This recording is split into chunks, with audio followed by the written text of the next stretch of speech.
Port of Richards Bay floating breakwater to mitigate erosion. Berth 208 is a new bulk liquid berth in the Port of Richards Bay.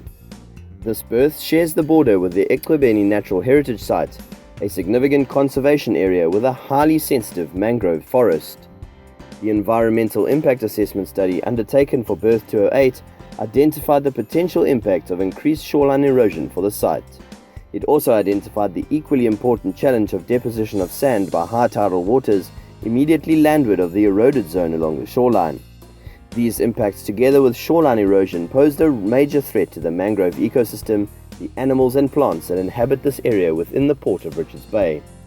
The solution was to construct a floating breakwater spanning 660 meters and consisting of 44 square section floating concrete pontoons. These pontoons are placed along Berth 208 to prevent further erosion caused by the wave action of arriving and departing ships. A risk was identified in that the pontoons, being anchored in a high traffic area, are susceptible to structural damage resulting from collisions with marine vessels. To address the foregoing concern and to ensure an acceptable low maintenance and high service life of the floating breakwater, the rebar cast into the concrete pontoon was specified to be hot dip galvanized.